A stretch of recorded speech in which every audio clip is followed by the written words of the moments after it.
Creative babble.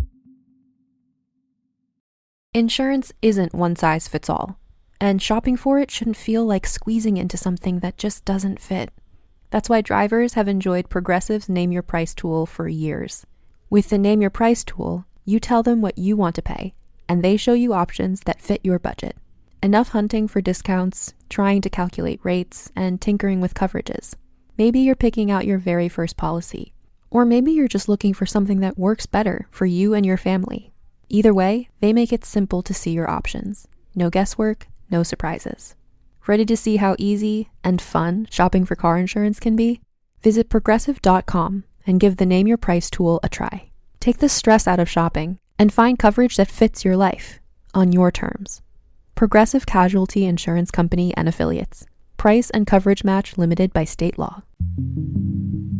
Hey guys, I'm in the middle of working on the new season, and trust me, it is a doozy.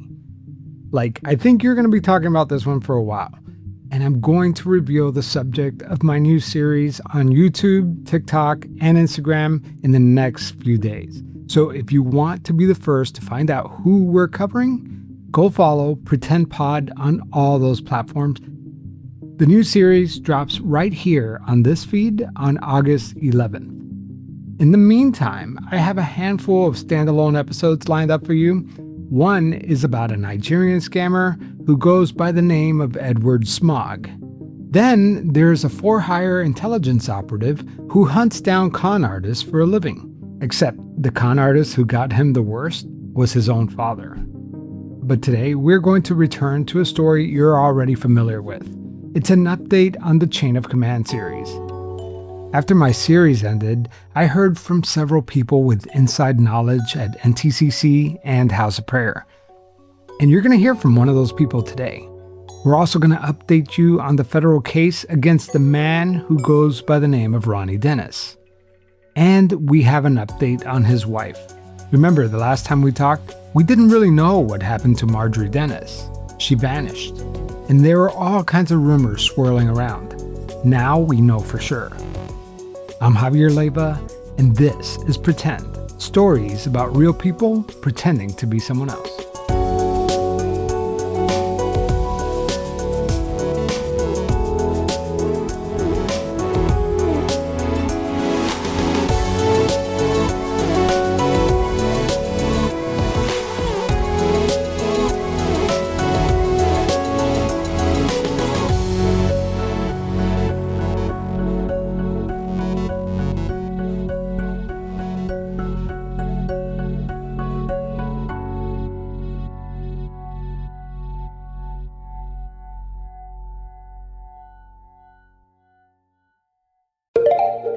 All right, so you probably heard me talk about Quince once or twice on this podcast, and if you looked inside my closet, you'll see that Quince has completely taken over.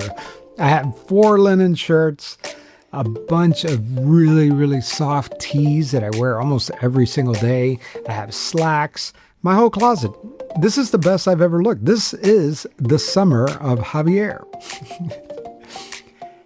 And Quince has more than just men's clothing. They have women's, home, baby, and kids, all kinds of stuff. And don't get me started on that $50 cashmere sweater.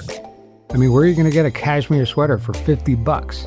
And those linen shirts that I have, they start at $34. What's great about Quince is that you're getting really quality products for not that much money. In fact, Quince is priced 50 to 80% less than similar brands. Make your summer wardrobe easier. Go to quince.com/pretendpod for free shipping on your order and 365-day returns. Now available in Canada too. That's QUINCE.com/pretendpod for free shipping and 365-day returns. Quince.com/pretendpod.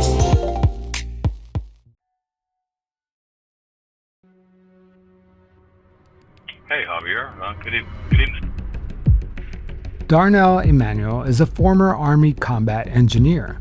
In Iraq, he cleared the way for other soldiers. Whatever the enemy built to stop them, walls, barricades, roadblocks, Darnell's job was to get through it.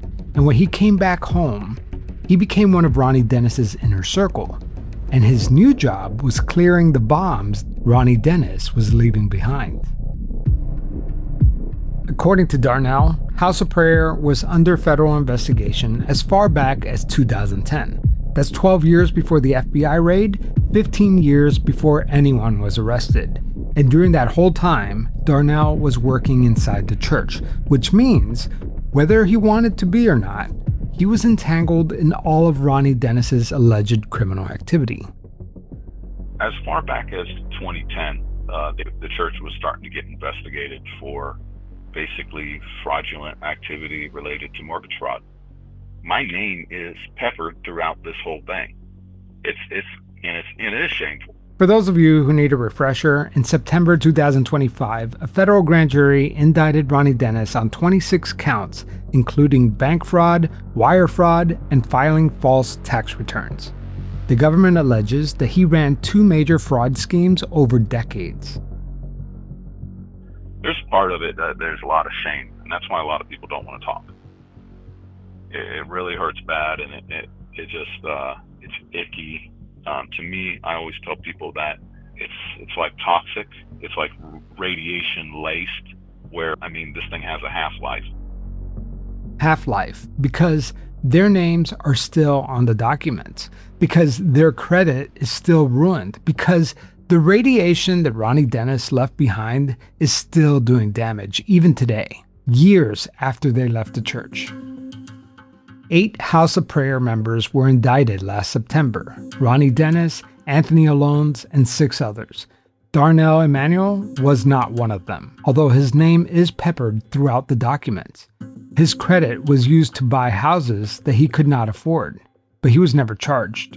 In 2010, I got hired on what they would call the work. The work.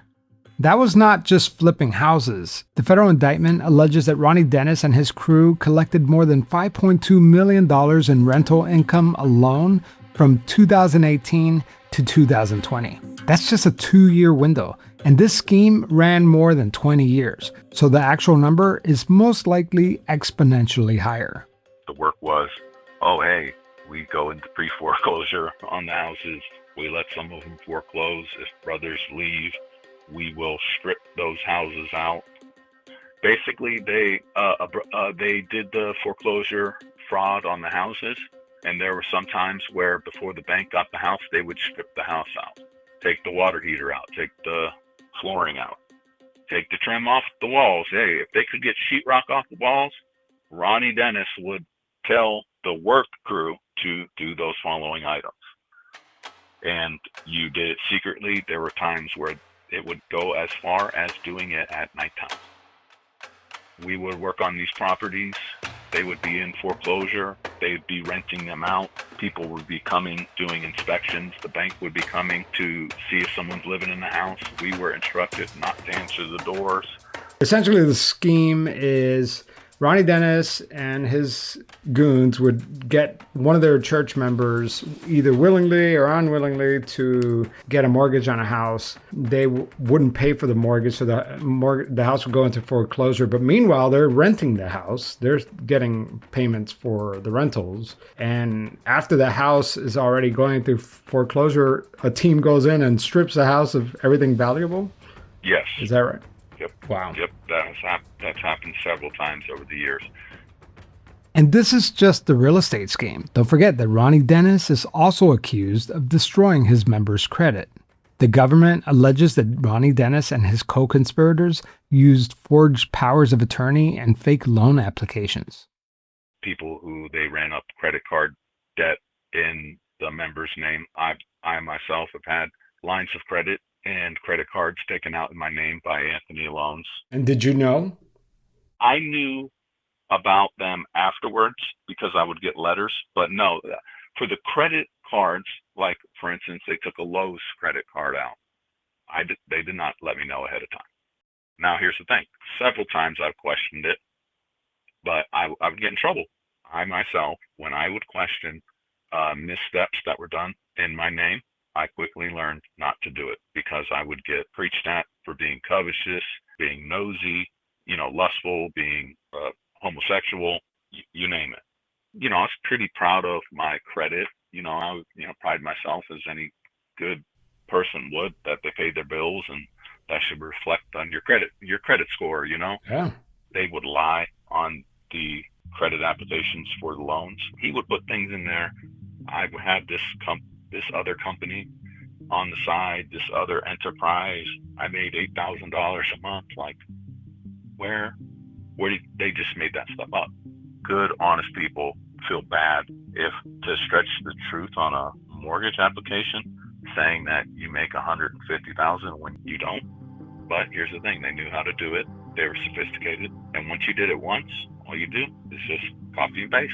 You just need identities. When I went back and saw some of the things that were in my name, when they would handle the real estate transactions, I wasn't there doing the loan paperwork. I didn't turn it in. It was Anthony Loans under Rony Denis's bequest.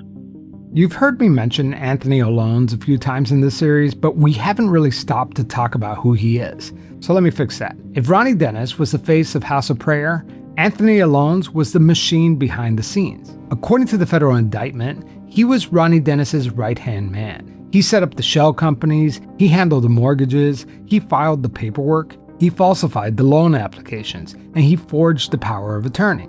And when the money came in, he moved it. Anthony Alones was arrested alongside Rony Denis in September of 2025. And like Rony Denis, he was denied bond, and he's currently sitting in federal custody awaiting trial.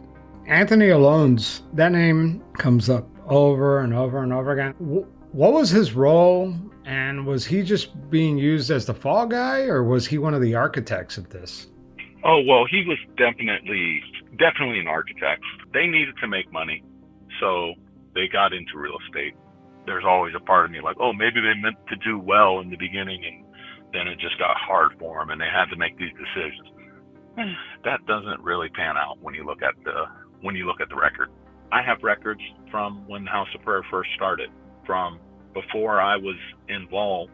When I look at that paperwork from the very beginning, 2001, 2002, they were creating paperwork, and you alluded to it in one of your first podcasts about House of Prayer, setting up fake accounts. So long story short, Anthony Alones, I would have never guessed that he would have been so much involved in creating these schemes, but he was. Rony Denis hired one of the top white-collar defense attorneys in the country, the same lawyer who represented Donald Trump in the Fulton County election case. Anthony Alones, on the other hand, has been cycling through attorneys since the case began. When the two men were indicted together, and one of them had the country's best lawyer, sometimes the other starts wondering if he's being set up to take the fall. And sometimes he starts wondering if his best defense is telling the government everything he knows. Now, that's just speculation on my part, but it makes you wonder where this case is going. It was always hidden, the fact that Alones and Denis worked hand in foot as far back as I can remember. Alones was a necessary evil. That's what Denis would allude to him to be. Always blaming him on the things that were going wrong with the houses and this and that. But it's always been baked in the cake of that Alones would take the fall for it. The church 100% believes that Alones is the culprit. Darnell says that Rony Denis wasn't just paranoid. He was operating like he was running a cartel. Rony Denis would go as far as the people that worked with him. He gave us prepaid phones, and we were supposed to use those. They were basically burner phones. And we actually had code names. This person's name's this is that. That's Rony Denis's name's this. So when you were collecting rent, call it tithe. So that's as far back as then. I knew that it was basically like, hey, they're listening. They're coming after us. I know of one brother for sure that did get questioned by the FBI and got in trouble because of his response to the agents. So now somebody, like they know that the feds are out there. They know that it was investigating. And of course, my podcast condensed the timeline to a couple minutes, right? But this took years, right? And I would imagine that the paranoia starts setting in with Rony. But you would think that would cover their tracks better, or at least stop doing this. But in your opinion, did they continue doing these straw man house purchases? Yes, yes, they did. They did. I would say almost in one way or another, all the way up until the very end. They would do things in people's names without them knowing. A year before he left the church, Darnell said that he was communicating with people outside the church, while inside, he was building a case against Rony Denis. This is while I was still, quote unquote, a direct worker for Rony Denis. I was at his house almost every day. Doing what? Doing working for him or what? Doing electrical work, doing janitorial work, doing renovations, maintenance, just anything. There was about 5 or 6 people that were directly who would be considered like his entourage, like when he did go to places to eat, when he did travel to these luxury destinations as far back as 2012. That's when I started traveling with him. We would go to different places in South Florida, South Beach, Miami. He had this thing where he'd like to go and travel and be like kind of like he was this international man of mystery, this businessman that, had these, good looking people traveling with him who were really sharp. He was just in South Beach, Florida, basically just hanging living out. the life. No, he's living it up. Yeah. He had Rolls Royces, Bentleys. I mean, the people did not know what he was doing. Before I left the church, I was already against the church, to where I was ringing alarm bells so that people could hear and get information that should be given to the authorities of the lies and the criminality that I knew that was taking place.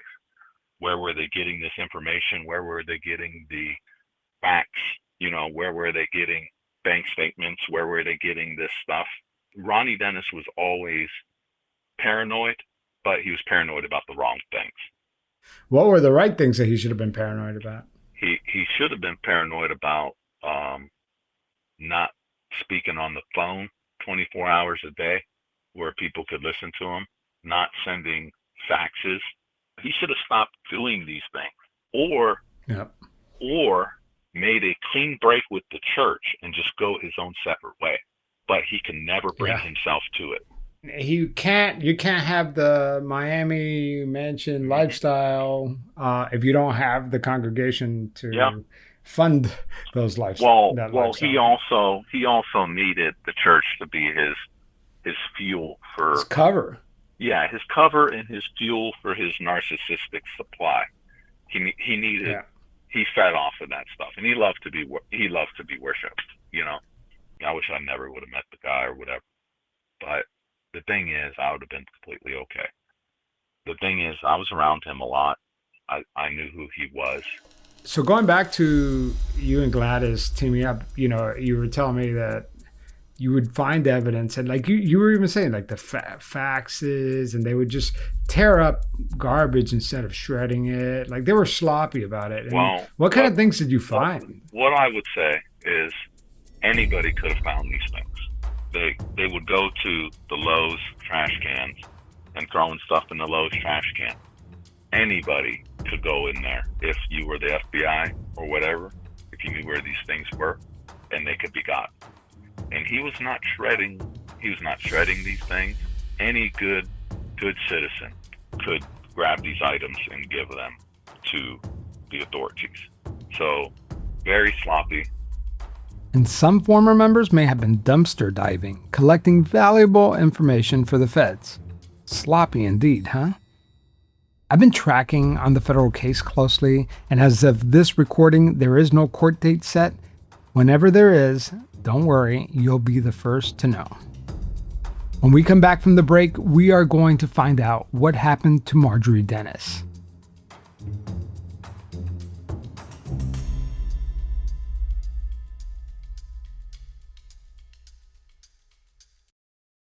So I saw this video the other day, and a guy invented a little tiny symbol, a real one that clips right onto your car air vent. So instead of air drumming on your steering wheel at a red light, you can actually hit a symbol too. And my first thought was, that is so dumb.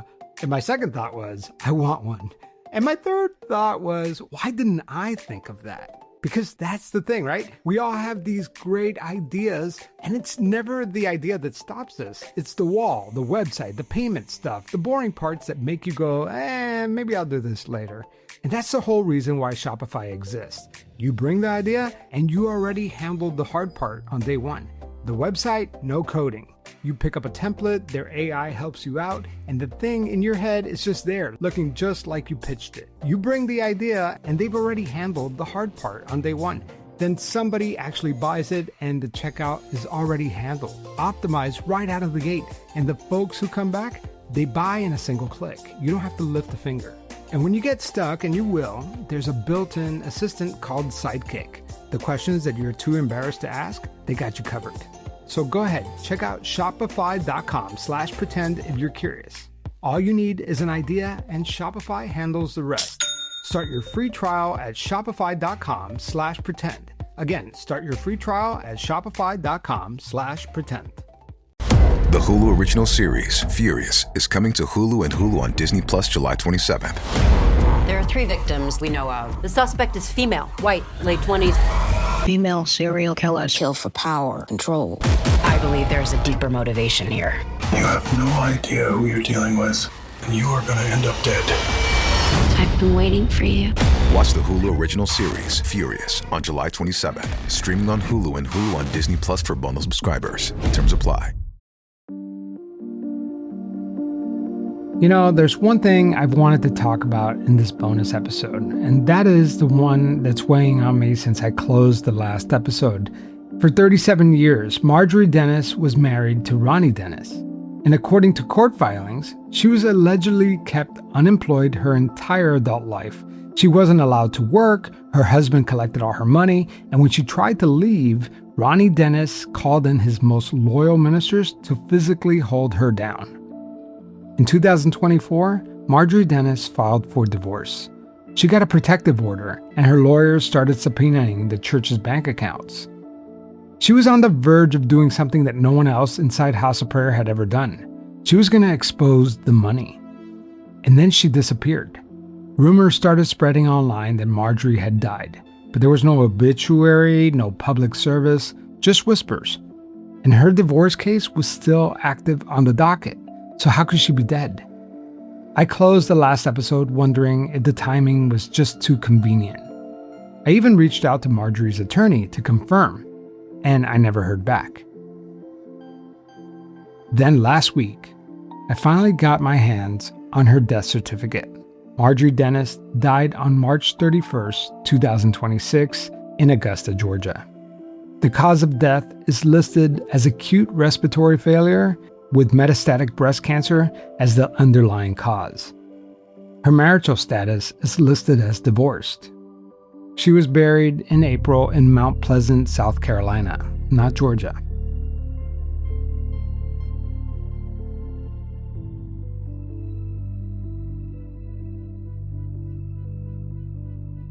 My wife was really close to Marjorie, and she definitely felt for that. Seeing that death certificate, and I think just the state that she passed away in, very painful. She was a woman that everybody looked to in the church, especially the sisters, and to just see her have gone through everything she went through with Denis taking on multiple other females into his house for different relationships that, what I'm saying, I don't even want to get graphic here right now.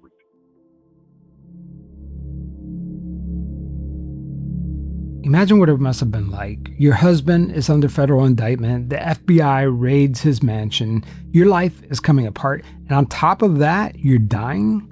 Marjorie filed for divorce in January of 2024. She got a protective order. She subpoenaed the church's bank records. She was days, maybe weeks from cracking open the finances that would have exposed this whole operation, but she would never live to see that day.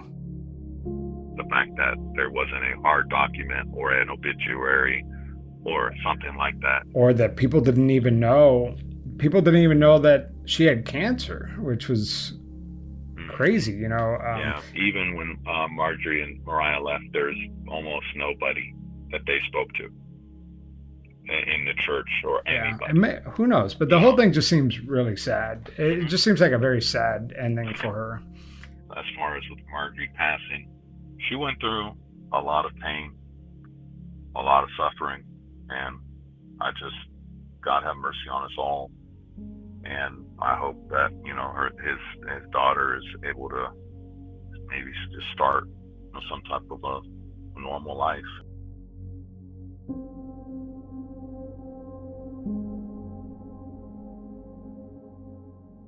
Before we go, one quick update on NTCC, the first church, the one where all this started. Since our initial reporting, a former member tells me that there's been a flurry of property transfers happening over there.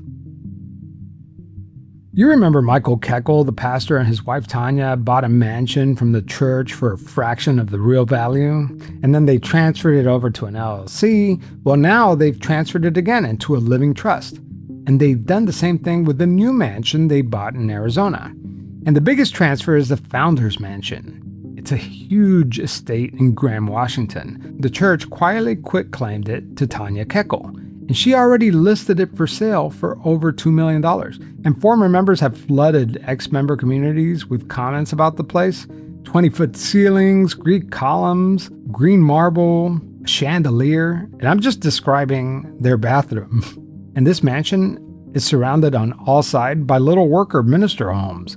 I mean, who's supposed to buy this place? I don't think anybody in the church could afford that house. And why would anyone outside the church want it?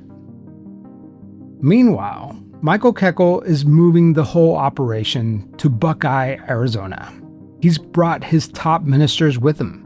And back in Washington State, the old dorms, the one that the young ministers built with their own hands, those dorms are on the market too, which tells you everything you need to know, right? NTCC doesn't have the people to fill these dorms anymore. According to a source close to the church, students have been quietly leaving since this podcast series aired, and Michael Keckel has been ranting from the pulpit about it. He's called the students who have questioned him cockroaches. He told the students beautiful people don't correct the pastor when he's wrong. Thanks to Darnell Emanuel for coming on the show and talking through all of this with me. It takes courage to tell the truth about something you were a part of. And I want to say the same thing to everyone who shared their stories with me over the course of the series. Sarah, Tracy, Gladys, Bradine. Every one of you have helped make this reporting possible. I'll be following this case as it moves forward. When there's more, I'll bring it to you. All right, that's it for today. The next episode is already out on Patreon and Pretend Plus on Apple Podcasts. It's about a little old lady who fell for a romance scam, and surprise, surprise, it happens to be a Nigerian scammer. And what's different about the story is that she's actively getting scammed by this guy, but she won't listen to anyone. She doesn't believe me. It's the most frustrating episode I've ever had to produce. And that's available right now on Patreon and Apple Podcasts. And later on this week, the next episode with the International Fraud Hunter, that's going to be up pretty soon. So if you want to listen to those episodes ad-free and support a small little podcast that's just chugging along, go to Patreon or Pretend Plus on Apple Podcasts, and you get the next two episodes early, and I get to pay my editor. It's a win-win, I tell you. And then make sure to follow me on YouTube, Instagram, and TikTok. My handle is @PretendPod because I will be announcing my secret guest, the one that's gonna be featured in my next series. I don't even know how many episodes I'm going to create for this series. That just tells you what I'm meant for. I just jumped in the deep end on this one. But I think you're gonna like it. So if you want to know who the special guest is, go to my YouTube, TikTok, Instagram, and subscribe. I will be posting an announcement very soon. Plus, a lot of you are like, I'm curious what you look like. You're not what I pictured. I thought you would be chubbier. I get all kinds of stuff. And you'll get to see what I look like. Anyway, that's all I got for this week. Take care of yourselves. We'll be back soon.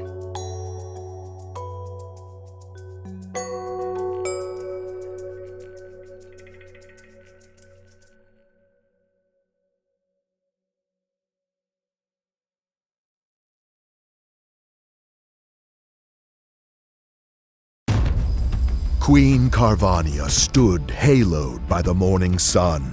An army hung on her every word. My champions, I have sold my chariot on Carvana. 'Twas a lovely SUV, an inexplicably queenly offer. They're even coming to the castle to collect it. Tonight, we feast!